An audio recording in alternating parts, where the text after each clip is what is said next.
السلام علیکم، زه ایملیار ساجد یم. تاسو ته ښه راغلاست وایم. په دې هیله چې ټول روغ واوسئ. د CSS د کلاس 32مه ویډیو ده. په دې ویډیو کې به موږ ورته د CSS یو بله پراپرټي چې بیکګراوند ایمیج نومیږي پر دې باندې کار کوو. یعنی موږ څنګه کولی شو په خپل HTML فایل کې شاته یو ایمیج د بیکګراوند په شکل راولو او هغه کې موږ کوم چینجز کوم تغییرات کولی شو هغه په دې ویډیو کې ګورو. نو زه مخکې بیکګراوند ایمیج کوم بیسیک پراپرټیز دي موږ سره هغه لومړی موږ سره بیکګراوند ایمیج دی چې کله موږ عکس راوستل غواړو نو د دې پراپرټي څخه کار اخلو. بل موږ سره بیکګراوند ریپیټ دی، هغه عکس چې موږ راوړی هغه تکرار شي که نه شي موږ له دې څخه کار اخلو. بل موږ سره بیکګراوند پوزیشن دی، کوم عکس چې موږ راوړی د هغه پوزیشن دی چیرته وي، هغه عکس دی موږ سره په صفحه کې چیرته شو شي نو موږ کولی شو دلته سیټ کړو. د بیکګراوند ایمیج لپاره چې کوم ویلیوز استعمالیږي موږ سره هغه دا دی چې URL لیکو. URL نه وروسته قوسونه اچو، قوسونو کې دننه د هماغه عکس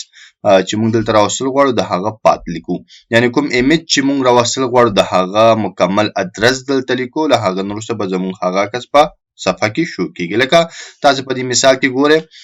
URL لیکل شوی دی، قوس کې بیا images په نوم یو فولډر دی، هغه کې دننه یو عکس دی د one.jpg په نوم باندې. چې کله موږ دا ولیکو نو موږ سره به په صفحه کې همدغه عکس هلته شو شي. د ریپیټ لپاره چې موږ سره کوم ویلیوز دي بیکګراوند ریپیټ لپاره هغه موږ سره ریپیټ دی. دا بای ډیفالت ویلیو ده، که دا موږ ورکړو که ورنکړو موږ سره زموږ عکس ریپیټ کیږي. بل موږ سره ویلیو ده نو ریپیټ، کله چې موږ نو ریپیټ ولیکو نو موږ سره به عکس نه تکراریږي. بل موږ سره ریپیټ ایکس ده، که چېرته موږ ریپیټ ایکس ولیکو نو موږ سره به دغه عکس ریپیټ کیږي خو هاریزنټلی او یا هم عمودي به موږ سره ریپیټ کیږي. او که چېرته راشو ورته ریپیټ وای ولیکو نو موږ سره به دغه عکس ریپیټ کیږي خو افقي او یا هم ورټیکلی به موږ سره ریپیټ کیږي. دا موږ سره د ریپیټ هغه ویلیوز دي. بل موږ سره سپیس دی، که چېرته موږ سپیس ورله ورکړو نو د کوم عکسونه چې ریپیټ کیږي د هغو منځ کې فاصله راځي. او راوند دی موږ سره راوند کوم عکس چې موږ راوستی هغه لږ سټریچ کوي او صفحه پرې ډکوي. نو دا موږ سره د ریپیټ لپاره ویلیوز دي چې موږ کولی شو ترې کار واخلو. د بیکګراوند پوزیشن لپاره هم موږ سره یو څه ویلیوز دي. دا ویلیوز موږ په دوه طریقو ورکولی شو. یو موږ سره ایکس دی، د ایکس لپاره ویلیو ورکو. بل موږ سره وای دی، د وای لپاره ویلیو ورکو. ایکس موږ هاریزنټلی یا هم عمودن چې کوم موږ سره راځي هغه لپاره ورکول کیږي، او وای موږ سره ورټیکلی او یا هم د ټاپ لپاره موږ استعمالو. نو لیفت ټاپ دی موږ سره چې چپ طرف ته دی وي او ټاپ کې دی وي. بل موږ سره لیفت سنټر دی چې چپ طرف ته دی وي او سنټر کې دی وي. بل موږ سره لیفت باټم دی، چپ طرف ته باټم کې دی وي. همدغسې موږ سره رایټ ټاپ دی، همدا ډول موږ سره رایټ سنټر دی، بیا موږ سره رایټ باټم دی او بیا موږ سره سنټر ټاپ دی، سنټر دی موږ سره او سنټر باټم دی. دا هغه ویلیوز دي چې موږ کولی شو ایمیجز سره استعمال کړو. په دې دونو ویلیوز پر کتلو باندې تاسې دغه کېږي اما کنفیوز کېږي، اما کله چې تاسې یو صفحه خلاصوئ نو دلته وګورئ چې تاسو کوم پوزیشنز راځي. لکه دلته ګورئ موږ سره دا ټاپ دی، خو ټاپ کې دا ساحه بیا موږ سره لیفت ده، دا ساحه موږ سره سنټر ده او دا ساحه موږ سره رایټ ده. دا موږ سره رایټ راځي، رایټ کې دا ساحه موږ سره ټاپ ده او دا موږ سره سنټر ده، دا موږ سره باټم ده. دا موږ سره باټم ده، باټم کې دا ساحه موږ سره رایټ ده، دا موږ سره سنټر ده او دا موږ سره لیفت ده. دغسې تاسې د خپل صفحې ته په کتلو سره کولی شئ دغه پوزیشن ځان سره جوړ کړئ. مثال که زه ووایم چې لیفت ټاپ نو مطلب دا چې دلته به بره وي او دلته به موږ سره شو کېږي. که چېرته لیفت سنټر نو مطلب دا به موږ سره دلته وي، یعنې لیفت کې به وي دې ساحه کې او دلته به سنټر کې وي. که چېرته لیفت باټم ووایم نو مطلب دا به موږ سره لیفت طرف ته وي خو دلته باټم کې وي. او یا که رایټ ټاپ ووایم نو مطلب دا به موږ سره بره وي، یعنی ښي لاس ته به وي خو بره به وي. که راشو رایټ سنټر ووایو نو دا به موږ سره ښي لاس کې وي خو په دې ځای کې به سنټر کې وي. او که ورته ووایو چې سنټر نو دا به موږ سره څه شي سنټر ته به راشي. او که سنټر باټم ووایو نو دا به موږ سره باټم کې وي او سنټر کې وي. دا موږ سره هغه ویلیوز چې موږ ترې کار اخیستلی شو. دغه ویلیوز چې دي موږ سره دا موږ کولی شو چې پرسنټیج باندې هم ورکړو. د ایکس لپاره هم موږ کولی شو پرسنټیج نمبر ولیکو، د وای لپاره هم ورکولی شو په خپله خوښه پرسنټیج کې نمبر ورکړو، او یا هم کولی شو پکسل کې ولیکو. د ایکس لپاره جدا ورکولی شو، د وای لپاره جدا، او یا هم یو ته یې ورکولی شو دوه نو بله یې خپل اخلي. دا موږ سره د هغه لپاره ویلیوز دي. د دې شارټ هینډ موږ سره څنګه دی، که چېرته موږ دغه درې واړه یو ځای استعمالو نو د هغه لپاره موږ سره شارټ هینډز داسې راځي چې تاسې به بیک ګراوند لیکئ ایمیج ورسره نه لیکو دلته -7 کې لیکل شوی دی نو بیا به تاسو یو آر ال لیکئ یو آر ال کې به تاسو د عکس هغه اډرس ورکوئ بیا به تاسو هغه ریپیټ چې کوم پراپرټي د هغه به لیکئ او به د پوزیشن پراپرټي لیکئ لکه څنګه تاسو دلته ګورئ بیا هم یادونه کوم ایمیج نه لیکو یوازې بیک ګراوند لیکو بیک ګراوند لیکل نو وروسته به تاسو خپل پات ورکړئ خپل پات نو به ریپیټ ویلیو ورکړئ بیا د پوزیشن ویلیو ورکړئ نو درې واړه تاسو کولی شئ دغه په یو لاین کې ورکړئ نو زه ایډیټر ته او دغه هر څه عملاً ګورو چې څنګه کولی شو له دې څخه کار واخلو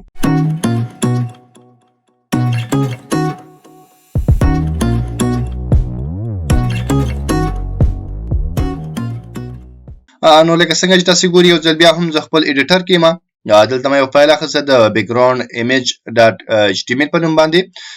دې کې موږ سره څه خاص نشته د ایچ ټي ام ایل بیسیک کوډ لیکل شوی دی که تاسو د دې په اړه معلومات نه لرئ نو تاسو کولی شئ د ایچ ټي ام ایل چې کوم کورس دی هغه وګورئ او ځان پرې پوه کړئ نورو ویډیوګانو کې ما دا تشریح کړی دی بل موږ سره سټایل ټیګ دی چې دې کې به موږ خپل سی اس اس لیکو دلته موږ یو div اخیستی او د div کې موږ سره یو هیډ ون ټایټل دی او بل موږ سره یو پاراګراف دی نو زه راځم سټایل ته او سټایل کې وایم چې موږ سره کومه باډي ده باډي ته موږ سټایل ورکوو یعنې کوم ایمیج چې ورکوو هغه موږ باډي له ورکوو نو زه راځم ورته لیکم چې بیک ګراوند او ډیش ورکوو ایمیج لیکو له هغه نه وروسته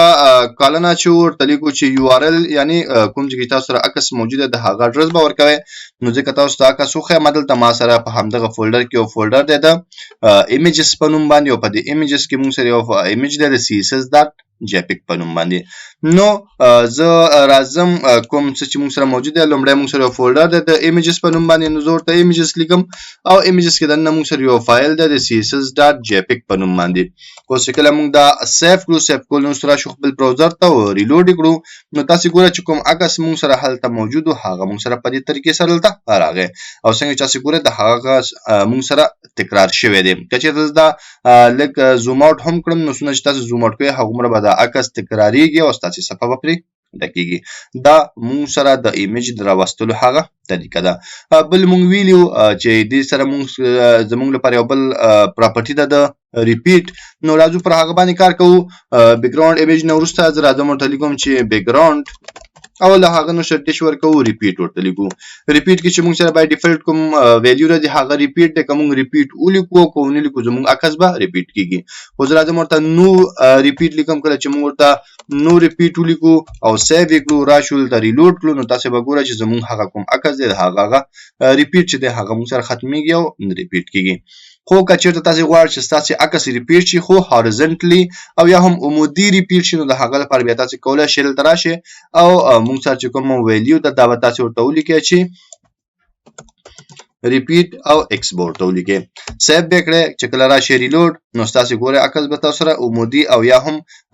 هارزنټلی ریپیټ شي دا څومره تاسې زوم آوټ کوئ هغومره چې څومره ستاسې د صفحې سایز دی هغومره به دا تاسو سره ریپیټ کیږي که چېرته غواړئ چې ورټیکلی ریپیټ شي نو بیا هم تاسو کولی شئ دلته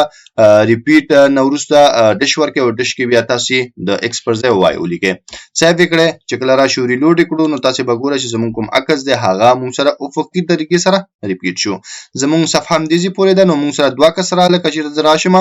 دا پاراګراف کاپي کړم یو څو ځلې پیسټ کړم تر څو موږ سره صفحه کې سپیس زیات شي نو څونه چې موږ سره صفحه کې سپیس زیاتېږي هغومره به زموږ دغه عکس ریپیټ کېږي دا موږ سره ریپیټ ایکس او ریپیټ وای خبره وه خو که چېرته زه بیا هم راشم دلته ریپیټ په ځای کې ورته سپیس ولیکم او دا زه سیف کړم سیف کول نو راشم زه ریلوډ کړم نو تاسې ګورئ چې زموږ کوم صفحه چې دی کوم عکس چې دی هغه خو ریپیټ کیږي خو د دوی ترمنځ یو سپیس راځي چې دا موږ د ریپیټ سپیس په واسطه ترسره کولی شو او که چېرته زه راشم دلته ورته ولیکم چې راوند نو راوند کې به موږ سره څه کیږي زموږ چې کوم عکس دی هغه به موږ سره لږ سټرچ کیږي خو مکمله صفحه پکې نیسي او دې سره به موږ سره دلته دې صفحو کې کټ نه راځي دا موږ سره د ریپیټ هغه ویلیوز او د هغه موږ سره دا استعمالو نو موږ فی الحال صرف په ریپیټ باندې کار وکړو په بیک ګراوند ایمیج باندې راځو بله پراپرټي چې موږ سره د بیک ګراوند پوزیشن دی پر هغه باندې کار کوو نو فی الحال زه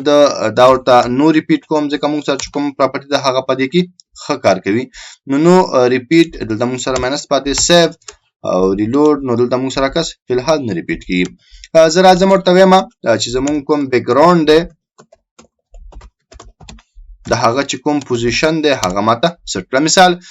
لومړی چې کوم ویلیو مو ورکو هغه د ایکس لپاره ورکو، یعنی عمودي چې کوم طرف ته وړي. مثال درته وایم چې بای ډیفالت د لیفت ټاپ وي، زه ورته ورکوم چې رائټ. کله چې زه رائټ ورکوم نو زموږ عکس له دې ساحې نه دې ساحې ته راځي، خو دې ساحه کې کوم ځای کې موقعیت ولري نو زه ورته ورکوم چې ټاپ. کله چې زه ورته ټاپ ولیکم، سیو وکړم او راشم ریلوډ باندې کلیک کوم نو زموږ عکس له دې ساحې څخه دې ساحې ته راغی، د موږ سره ټاپ کې پاتې شو. او که چېرته زه راشم او دلته ورته ولیکم چې ریډ طرف ته دې راشي خو سنټر ته دې راشي او سیو وکړم، دلته ریلوډ کلیک کوم نو ګوره موږ سره ریډ طرف ته راغی خو موږ سره سنټر ته راغی. که چېرته زه راشم دا ریډ لیفت کړم نو بیا به موږ سره چیک کېږي لیفت ته به راځي او سنټر ته به راځي، دې طرف ته به راځي او دلته موږ سره سنټر ته راځي. دا موږ کولی شو په دې طریقې سره پکې کار وکړو. دا مانه ده سیو کړی، سیو او چې کله راشو ریلوډ نو تاسو ګوره دا موږ سره دلته راغی. که چېرته زه راشم دلته باټم ورته ولیکم او سیو وکړم نو تاسو ګوره موږ سره باټم کې راغی خو سنټر کې راغی. که زه دواړه سنټر کم او سیو وکړم راشم ریلوډ وکړم نو تاسو ګوره زموږ هغه عکس سنټر ته راغی. نو دا هغه ویلیوز چې بای ډیفالت پکې موجود وي، هم دغه ویلیوز تاسو کولی شئ په عددو کې هم ورکړئ، پرسنټیج او پکسل کې ورکولی شئ. مثال د ایکس لپاره وایم چې 10 پکسله پرسنټیج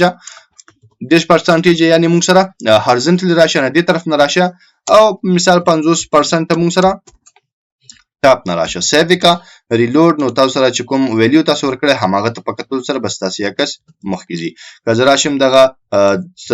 50 10 کړم نو سیو وکړم ریلوډ نو تاسو ګوره چې 10 دې طرف نه او 10 دې طرف نه راغی. که چې نور هم دا کم کوم، مثال 10 دا 10 کم نو دا به لږ نور هم دې خواته راځي، ځکه ما په دې ساحه کې ورله سایز کم کړو. تاسو کولی شئ دغسې ویلیوز هم ورکړئ. د دې پرسنټیج پر ځای تاسو کولی شئ پیکس یعنی پکسل ورکړئ، هغه هم تاسو ورکولی شئ ستاسې خوښه. مثال درته وایم چې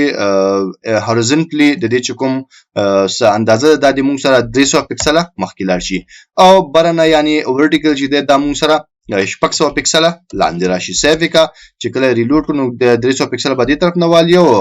600 پکسل نه به برنه والي. چې کله ریلوډ کړو نو تاسو ګوره چې هماغسې وشو، دا 600 پکسله دې طرف نه راغی او 300 پکسله دې طرف نه دې خواته راغی. نو دا موږ سره